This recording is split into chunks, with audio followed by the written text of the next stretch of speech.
YouTube के सभी दर्शकों को मेरा नमस्कार। आप सभी को राधे राधे, जय श्री कृष्ण। तो प्यारे बच्चों, आज हमारी क्लास होने वाली है क्लास नंबर 4, है ना। जैसा कि आप देख रहे हो थंबनेल में, टॉप 100 क्वेश्चन की सीरीज हमने शुरू की है। इन प्रश्नों की सबसे ज़्यादा संभावना है आपकी परीक्षा में आने की। इस बार आपकी बोर्ड परीक्षा फरवरी में हो रही है, थोड़ा सा जल्दी हो रही है। इस वीडियो में जो भी क्वेश्चन आंसर आएंगे उसकी आपको चैप्टर वाइज पीडीएफ हमारे टेलीग्राम चैनल टीचर्स अड्डा एमपी पर मिल जाएगी, जिसकी लिंक मैं आपको डिस्क्रिप्शन बॉक्स में दे दूंगा। इसके अलावा आप हमारे फेसबुक पेज द टीचर्स अड्डा एमपी के नाम से उस पर भी जुड़ सकते हो। वहाँ पर भी आपको सारे के सारे क्वेश्चन आंसर इसी फॉर्मेट में मिल जाएंगे। वीडियो नंबर 3 तक हमने क्वेश्चन 42 लगभग हमने सॉल्व कर लिए थे। क्वेश्चन नंबर 43 पर आते हैं।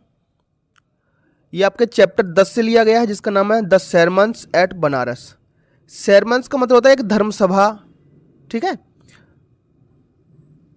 जहाँ पर कोई धर्म के गुरु इकट्ठे होते हैं, वहाँ पर प्रवचन देते हैं, इस प्रकार की। व्हेन हर सन डाइज, जब उसका बेटा मर जाता है। Kisa Gautami goes from house to house. Kisa Gautami हर एक घर पर जाती है।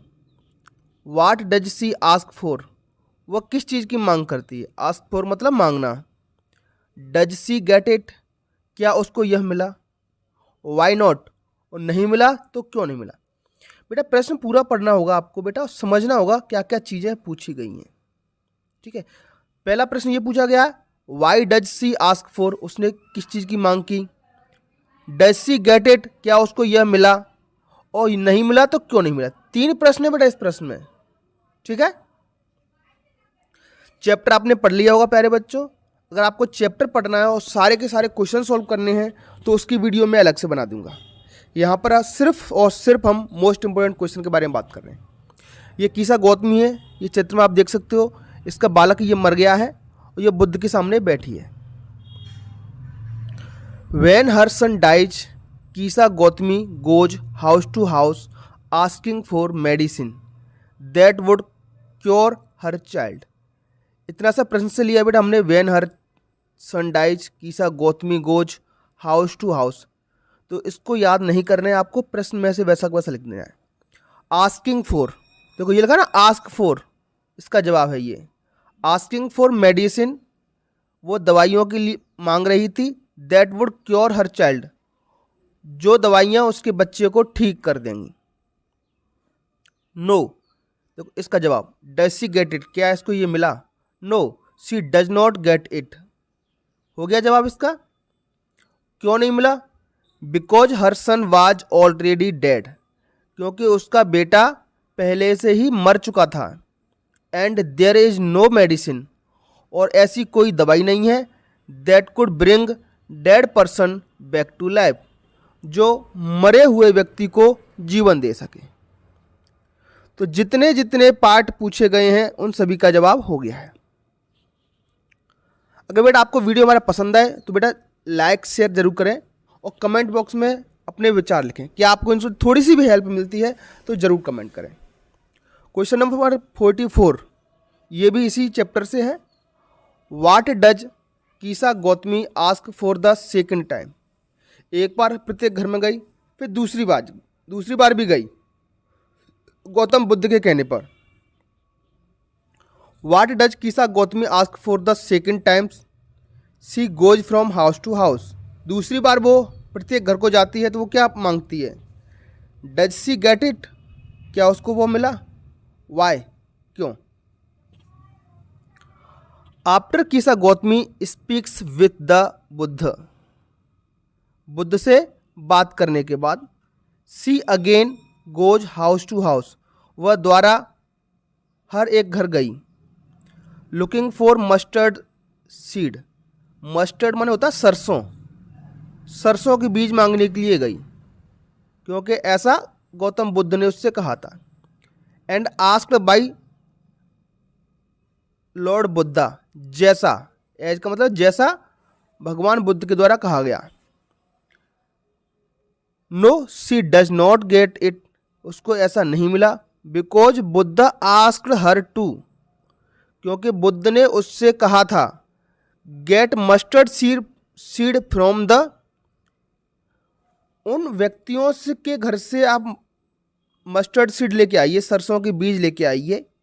और यहाँ से इस प्रश्न को कंटिन्यू किया है। प्यारे बच्चों, ये 3 मार्क्स का क्वेश्चन है, तो इसको हमने आगे पेज पर कंटिन्यू किया है।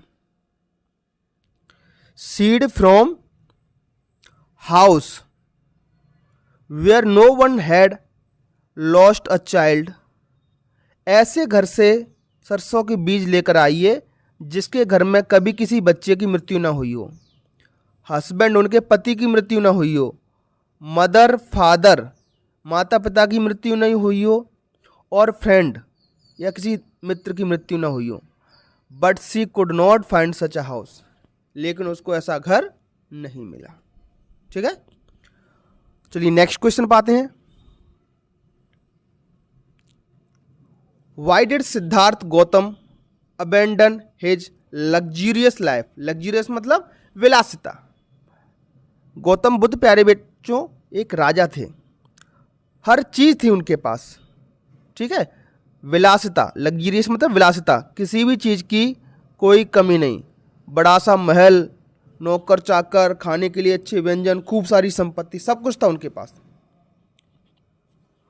उन्होंने ऐसी जिंदगी को अबेंडन, अबेंडन करना मतलब त्यागना, ऐसी जिंदगी को उन्होंने क्यों त्याग दिया? वाइल हंटिंग, हंटिंग मतलब शिकार, शिकार के दौरान Siddharth saw a sick man, Siddharth ने एक बीमार व्यक्ति को देखा। देखो ये बीमार व्यक्ति को देख रहे हैं, एन एज्ड मैन, एक वृद्ध व्यक्ति को देखा। देन अ फ्यूनरल पोजेशन, फिर एक शव यात्रा देखी। देखो ये शव यात्रा जा रही है। एंड अ मॉन्क बेगिंग, फिर एक संत को देखा भीख मांगते हुए। इन 4 चीजों को बुद्ध ने देखा। कौन कौन से? A sick man, an aged man, एक वृद्ध व्यक्ति को, देन अ फ्यूनरल पोजेशन मतलब एक शव यात्रा को देखा, एंड अ मॉन्क बेगिंग, और भीख मांगते हुए भिखारी को देखा, एक संत को। लुकिंग दीज सीन्स, इन दृश्यों को देखकर ही वॉज सो मूव्ड, वो इतना बदल गए, दैट के ही लेफ्ट हिज लग्जूरियस लाइफ, उन्होंने अपनी जो विलासितापूर्ण जीवन था वो त्याग दिया। अबेंडन मतलब छोड़ दिया, left, to search for enlightenment, ज्ञान की प्राप्ति के लिए। एनलाइटमेंट मतलब ज्ञान या आध्यात्म की प्राप्ति के लिए। सारे के सारे इंपोर्टेंट क्वेश्चन है प्यारे बच्चों, आपकी पुराने जो पेपर हुए हैं 2023, 24, 25, इनमें आए हुए प्रश्न हैं। क्वेश्चन नंबर 46 पर आते हैं। Where did Siddhartha Gautam get enlightenment, ज्ञान की अनुभूति, ज्ञान कहाँ प्राप्त हुआ? गौतम गेट एनलाइटमेंट, गौतम को ज्ञान कहाँ प्राप्त हुआ? What name was given to him after that, उसके बाद मतलब ज्ञान प्राप्त करने के बाद उनको कौन सा नाम दिया गया? What name was given to him after that, ये पैसिव वॉइस है बेटा, तो ज्ञान के बाद उनको कौन सा नाम दिया गया? ये चित्र देख सकते हो, तो एक पेड़ के नीचे, पीपल के पेड़ के नीचे इनको ज्ञान प्राप्त हुआ। Siddhartha Gautam got enlightenment under a peepal tree, एक पीपल के पेड़ के नीचे। After that he was known as Buddha, ठीक है, उसके बाद वो बुद्ध के नाम से जाने गए। ठीक है, तो कौन सा नाम दिया गया? बुद्ध नाम दिया गया उनको। क्वेश्चन नंबर 47 पर आते हैं। What did the Buddha do, Buddha ने क्या किया? After he had attend enlightenment, मतलब जब उन्होंने ज्ञान की प्राप्ति कर ली तब बुद्ध ने क्या किया? ये प्रश्न है आपसे। आफ्टर ही अटेंड एनलाइटमेंट, बेटा इतना तो आप सीख ही गए होंगे। जब प्रश्न में डिड हेल्पिंग वर्ब आती है तो उसका जवाब देते वक्त आपको सेकंड फॉर्म का प्रयोग करना है। ठीक है, आगे बेटा क्वेश्चन आंसर 100 पूरे होने के बाद मैं आपको आपकी ग्रामर भी कराऊंगा, एप्लीकेशन, लेटर, एडवर्टीजमेंट, जो कुछ भी आता है धीरे धीरे सारी चीज़ें मैं आपको इसी चैनल के माध्यम से कराऊंगा। राइट, बस इस चैनल पर बने रहिए, अपने दोस्तों के साथ इसको शेयर कर दीजिए, स्कूल के बच्चों के साथ शेयर कर दीजिए ताकि ज़्यादा से ज़्यादा बच्चे इसका लाभ उठा सकें। आफ्टर ही अटेंड एनलाइटमेंट, मतलब ज्ञान प्राप्त करने के बाद, he renamed the peepal tree as the Bodhi tree, उन्होंने पीपल का पेड़ का नाम बदल करके बोधि ट्री कर दिया। बोधि ट्री का मतलब होता है ट्री ऑफ विजडम, ज्ञान का पेड़। And began to teach and share his new understanding, और उन्होंने पढ़ाना और दूसरों तक शेयर करना, जो उन्होंने सीखा था, जो समझा था, ज्ञान की प्राप्ति करी थी, उसको दूसरों को सिखाना और उनके साथ साझा करना उन्होंने शुरू कर दिया, जो उनकी समझ बनी। क्वेश्चन नंबर 48 पर आते हैं। How do you usually understand the idea of selfishness. Selfishness का मतलब होता है स्वार्थ, स्वार्थी, ऐसा व्यक्ति जो हमेशा अपने भले के बारे में सोचता है, दूसरों को भले नुकसान हो जाए, बस मुझे कोई नुकसान ना हो, मुझे कोई हानि प्राप्त ना हो, ठीक है, मेरे ही अच्छे नंबर आ जाए परीक्षा में और किसी बच्चे के नहीं आए, मैं इस वीडियो को शेयर नहीं करूँगा, है ना। तो ऐसा व्यक्ति क्या कहलाता है? सेल्फिशनेस कहलाता है, स्वार्थी कहलाता है। तो आपको स्वार्थी नहीं बनना है प्यारे बच्चों, ठीक है। Selfishness is being concerned excessive for one self. Excessively मतलब अपने लिए कंसर्न, चिंतित होना, बस खुद के लिए, बस सब कुछ हो वो मुझे ही मिल जाए। और वंस एडवांटेज, और सब अपने भले के लिए हो, रिगार्डलेस ऑफ अदर्स, दूसरों की परवाह किए बिना, सब कुछ अच्छा हो, भला हो, वो किसका हो? मेरा हो, है ना, दूसरे की चिंता किए बिना। Kisa Gautami was being selfish in her grief. तो कीसा गौतमी जो थी इस पार्ट में, वो अपने दुख में, हर ग्रीफ, वो सेल्फिश बन गई थी। She forget the grief of other family members, वो दूसरे परिवार वालों के दुखों को भूल गई, बस अपने बच्चे के बारे में सोच रही, मेरा बच्चा जीवित हो जाए कैसे भी, घर घर भटक रही है। तब बुद्ध ने इसको समझाया था। क्वेश्चन नंबर 49 बेटा, इसी चैप्टर में एक पोइम है फॉर एनी ग्रेगरी के नाम से, उससे ये लिया गया है। तो इसमें एक लड़का होता है, वो लड़की को प्रपोज करता है, प्रस्ताव करता है, उससे प्रेम करता है, तो उसकी वो तारीफ कर रहा होता है, ठीक है। What does the young boy say to any Gregory. तो ये यंग बॉय है, ये लड़का इस लड़की की तारीफ कैसे करता है, इस लड़की को कैसे प्रपोज कर रहा होता है इस पोइम में। एक्चुअली ये बेटा एक पोइम है, ठीक है। तो पोइम में तो बहुत सारी कल्पनाएं होती हैं। द यंग बॉय सेज, जवान लड़का कहता है, the yellow coloured hair of Anne, ये इसका नाम एने है। The yellow coloured hair of Anne are very beautiful, तुम्हारे पीले रंग के जो बाल हैं वो बहुत खूबसूरत हैं।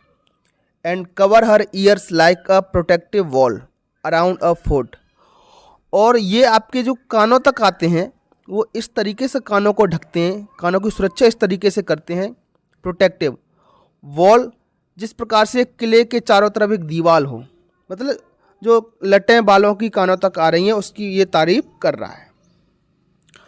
After heard in old religious man, ठीक है, ये बड़ा 3 मार्क्स का पूछा गया, स्टार लगा है मतलब ये 3 मार्क्स का पूछा गया है।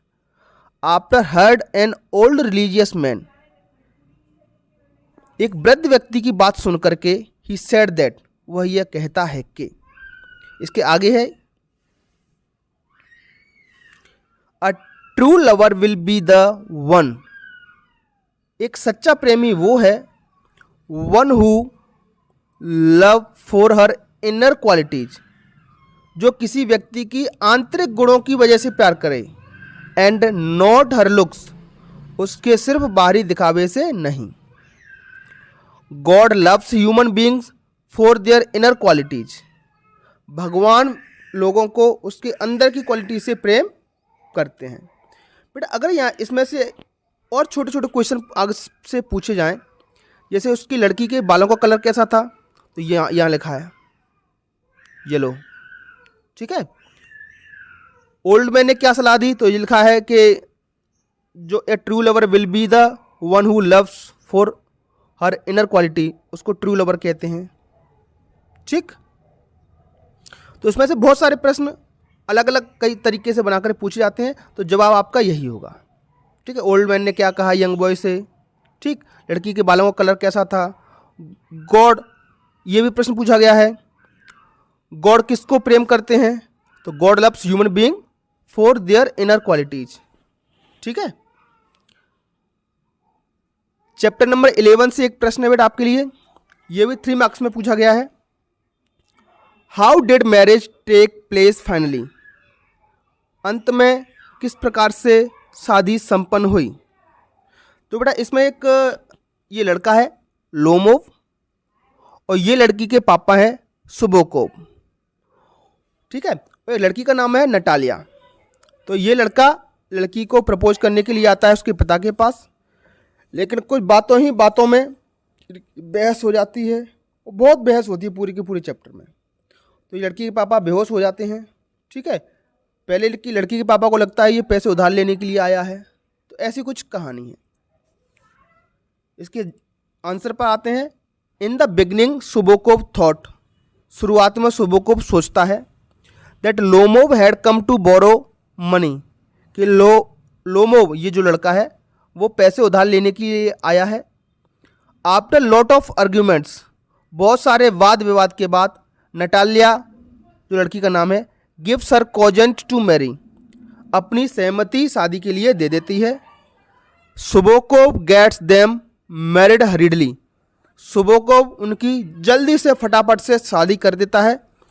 विदाउट प्रॉपर प्रोसीजर, बिना जो प्रॉपर प्रोसीजर मतलब लिखा पढ़ी हो और बड़ा सा समारोह फंक्शन हो, वो फटाफट शादी कर देता है। वो इसलिए कर देता है कि ये फिर से आर्ग्यूमेंट शुरू ना कर दें, फिर से बहस शुरू ना कर दें।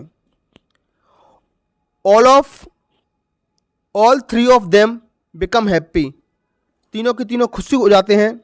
बट देयर आर्ग्यूमेंट्स, लेकिन उनके वाद विवाद, एंड क्वेरल गोज ऑन, उनके झगड़े चलते रहते हैं, ठीक है। तो बेटा क्वेश्चन नंबर 50 तक हमने सॉल्व कर लिए हैं। तो यहाँ पर आपकी एक जो बुक है वो फिनिश हो चुकी है, मेन टेक्स्ट बुक जो है, ठीक है, उसके सारे क्वेश्चन आंसर हो गए हैं। तो इस सीरीज का अगला जो पार्ट आएगा उसमें आपकी जो सप्लीमेंट्री बुक है फुटप्रिंट्स विदाउट फीट, उसके क्वेश्चन आंसर हम शुरू करेंगे, ठीक है बेटा। चलिए आज की क्लास में इतना ही, फिर मिलेंगे अगली क्लास में। तब तक के लिए आपका दिन शुभ हो। Have a nice day. Thank you and take care.